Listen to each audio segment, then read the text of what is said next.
Picture this, the late 14th century, a time of chivalry, power struggles, and ceaseless warfare. As we turn the pages of history, we find ourselves in an era where the world was divided and embroiled in power struggles. The late 14th century was a time of constant change, a period dominated by the tension between the Christian powers of Europe and the rapidly expanding Ottoman Empire. The stage was set for what would become one of the most significant battles of the era, the Battle of Nicopolis. In the east, the Ottoman Empire was on the rise, its borders expanding with each passing year. Their aggressive expansion was perceived as a threat by the Christian powers of Europe, particularly the Kingdom of Hungary and France. This growing tension was the spark that would ignite the fire of the Crusade of Nicopolis. In the heart of the Vatican, Pope Boniface IX, who was deeply concerned about the rising power of the Ottomans, issued a call to arms. He urged the Christian kingdoms to unite against the common enemy, setting in motion a series of events that would culminate in the Battle of Nicopolis. In response to this call, a multinational force was assembled, a veritable coalition of Christian powers. At the helm were two prominent figures, Sigismund of Hungary and John the Fearless, Duke of Burgundy. Both leaders were men of esteemed valor and strategic brilliance. Their task was monumental: to halt the advance of the Ottomans and safeguard the Christian kingdoms. The assembling of this force was a testament to the unity and determination of the Christian powers. They were prepared to stand against the Ottoman onslaught, ready to defend their lands and their faith. As the tension escalated, the air was filled with anticipation and uncertainty. Both sides knew the stakes were high. This was not just a battle for territory, it was a battle for the future of Europe. With the stage set for a clash of titans, the armies marched towards their destiny at Nicopolis. As dawn broke on September 25, 1396, the plains of Nicopolis bristled with the anticipation of battle.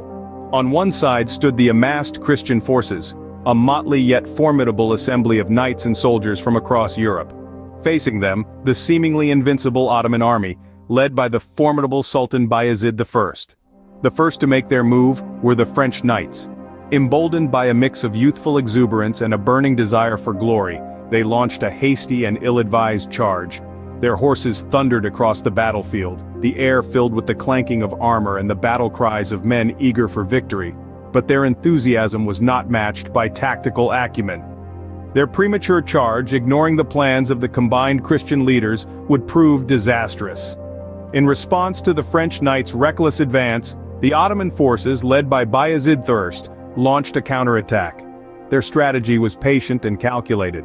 Bayezid I, a seasoned military leader, understood the importance of timing in battle. He held back his most potent forces, using his less experienced troops to absorb the initial assault, biding his time for the perfect moment to strike.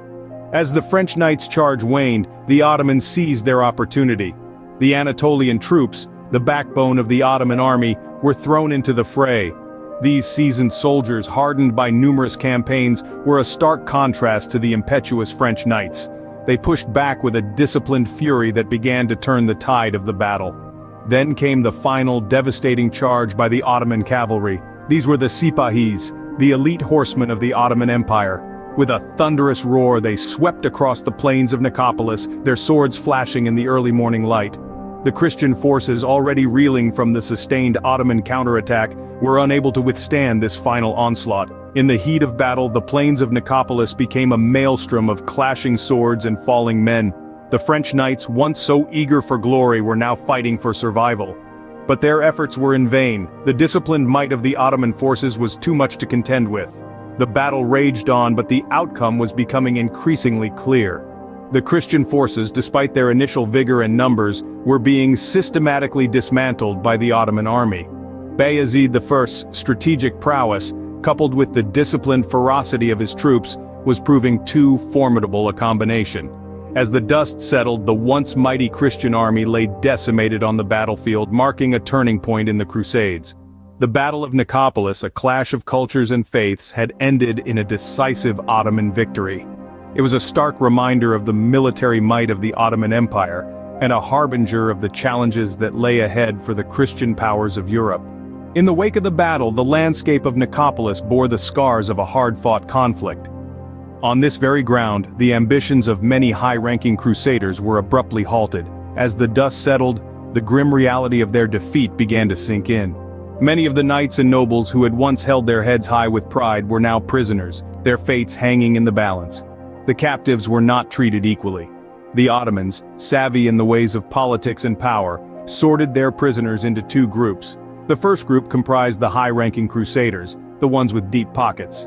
They were held for ransom, their freedom carrying a hefty price tag. The second group, those of lesser rank and wealth, were not as fortunate. They found themselves sold into slavery, a cruel twist of fate for those who had set out with dreams of glory and honor.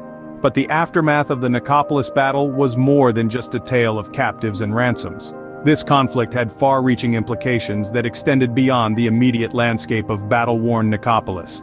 It sent shockwaves across the political landscape of Europe, shattering the morale of the Christian powers. The defeat was a stark reminder of the growing might of the Ottoman Empire and the dwindling power of the United Christian Front. For the Ottomans, the victory at Nicopolis was more than just a military triumph. It was a testament to their growing territorial ambitions. The successful siege pushed the boundaries of their empire further into Europe, giving them a stronger foothold on the continent. The battle also served to cement the reputation of the Ottoman military prowess, proving to the world that they were a force to be reckoned with.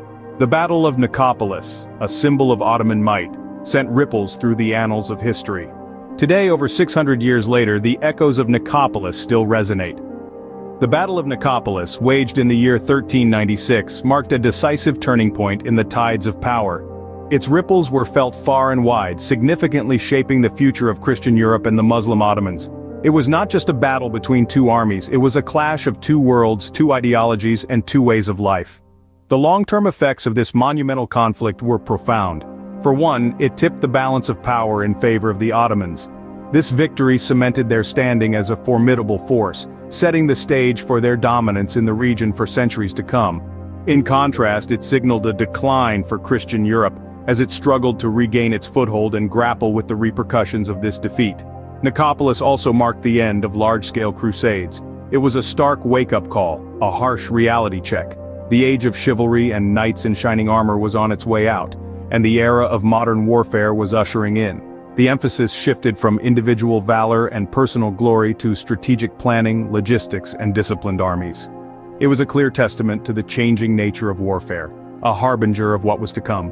Moreover, the Battle of Nicopolis served as a stark reminder of the intricate interplay between power, faith, and warfare. It underlined the fact that battles are not merely won by the strength of arms, but also by the strength of beliefs, strategies, and alliances.